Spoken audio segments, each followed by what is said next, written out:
मोहतरम सामीन, अस्सलामु अलैकुम वरहमतुल्लाहि वबरकातुहू। आइए अब शुरू करते हैं यूसुफ अलैहिस्सलाम का किस्सा। कुरान करीम ने इस किस्से को अहसनुल क़सस कहा है। इसके बारे में अल्लाह ताला ने पूरी एक सूरत यानी सूरह यूसुफ नाजिल फरमाई। इस किस्से में दो अजीम नबियों का तस्किरा है, सैयदना याकूब बिन इसहाक अलैहिस्सलाम और यूसुफ बिन याकूब अलैहिस्सलाम का। अपने भाइयों की वजह से यूसुफ अलैहिस्सलाम किन हालात का शिकार हुए, आप इसका तफसील से जिक्र सुनेंगे।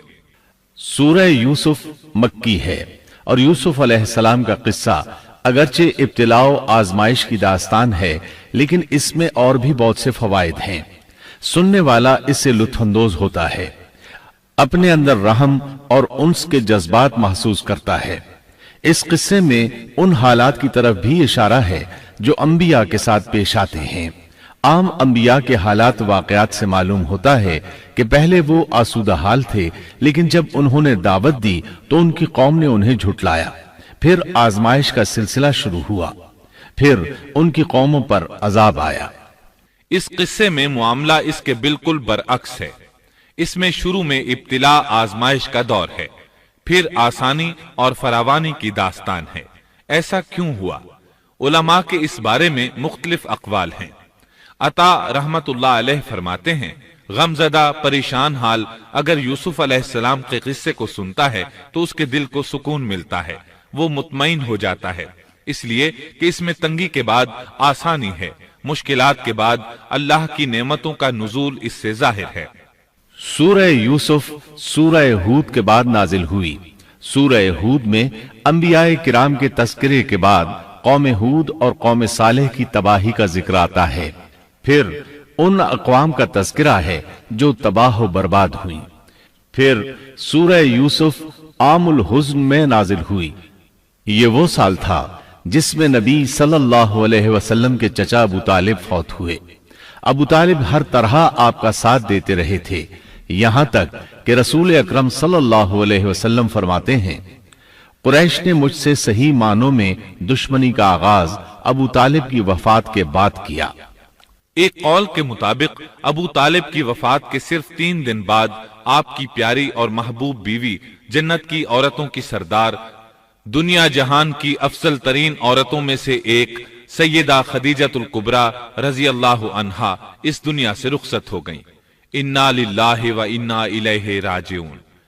यहां तक कि इब्ने अब्बास रजी अल्लाहु अन्हुमा फरमाते हैं, रसूलुल्लाह सल्लल्लाहु अलैहि वसल्लम ने 4 खत खींचे, फिर सहाबाए किराम को मुखातिब करके फरमाया, जानते हो ये खत मैंने क्यों खींचे हैं?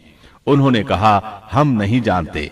तो आप सल्लल्लाहु अलैहि वसल्लम ने फरमाया, जन्नत की अफजल तरीन औरतें 4 हैं, एक मरियम बिनते इमरान, दूसरी खदीजा बिनते खुवैलद, तीसरी फातिमा बिनते मोहम्मद और चौथी फिरौन की बीवी आसिया बिनते मुजाहिम रज़ी अल्लाहु अन्हुन्ना अजमाइन। सैयदा खदीजा रजी अल्लाहु अन्हा और अबू तालिब की वफात का आप सल्लल्लाहु अलैहि वसल्लम को बहुत शदीद सदमा हुआ। तब आपकी तसल्ली के लिए अल्लाह ताला ने सूरह यूसुफ नाजिल फरमाई और आपको यकीन दिलाया कि तंगी के बाद फराखी होती है। और इस सूरत में सबक आमोज वाकयात और इबरतों का तस्करा यकजा कर दिया गया है, जबकि दूसरे अंबिया के किस्से कुरान और अहादीस में मुख्तलिफ मकामात पर हैं।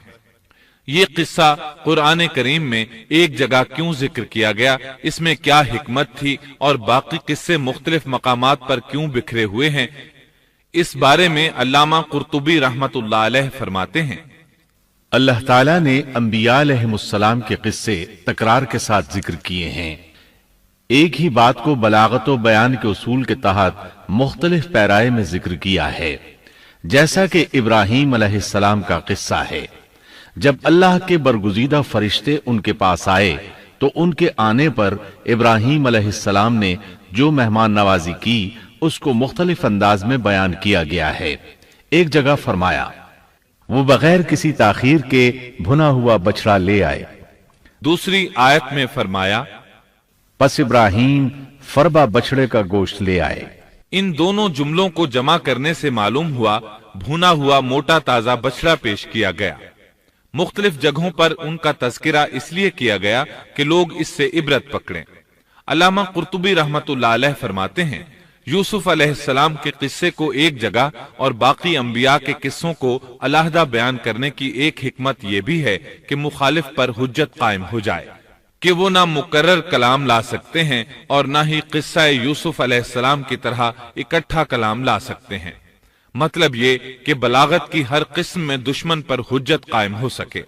اللہ تعالی کلام کو مکرر اور غیر مکرر لا کر قرآن کا اعجاز بیان کرنا چاہتے ہیں کہ اللہ چاہیں تو ایک قصے کو ایک ہی جگہ بیان کر دیں، چاہیں تو مختلف جگہوں پر بیان کر دیں۔ کوئی یہ نہ کہہ سکے کہ دیکھو قرآن میں یہ قصہ علیحدہ علیحدہ بیان ہوا ہے، میں اس کو ایک جگہ بیان کر سکتا ہوں، یا اس کے برعکس یہ نہ کہہ سکے کہ قرآن میں تو یہ قصہ ایک ہی جگہ بیان ہوا ہے، میں اس کو الگ الگ کر کے بیان کر سکتا ہوں۔ اب ہم اس قصے کا آغاز کرتے ہیں اور اسی طرح کرتے ہیں جس طرح اس کا آغاز اللہ رب العزت نے کیا ہے۔ شروع اللہ کے نام سے جو بڑا مہربان نہایت رحم والا ہے۔ الف لام را، یہ روشن کتاب کی آیتیں ہیں۔ یقیناً ہم نے اس کتاب کو عربی قرآن بنا کر نازل فرمایا ہے تاکہ تم سمجھ سکو۔ ہم آپ کے سامنے بہترین بیان پیش کرتے ہیں اس قرآن سے جو ہم نے آپ کی جانب وحی کے ذریعے نازل کیا ہے، اور یقیناً آپ اس سے پہلے بے خبروں میں سے تھے۔ قصہ در اصل ایک خبر کے بعد دوسری خبر اور اطلاع در اطلاع کو کہتے ہیں، اس لیے ارشاد باری تعالی ہے، ہم آپ پر بہترین قصے بیان کرتے ہیں۔ اور یقیناً آپ اس سے پہلے بے خبروں میں سے تھے۔ غفلت سے مراد یہاں اللہ کے ذکر سے غفلت نہیں، بلکہ اس کا مطلب یہ ہے کہ نزول قرآن سے پہلے آپ ان قصص سے واقف نہیں تھے۔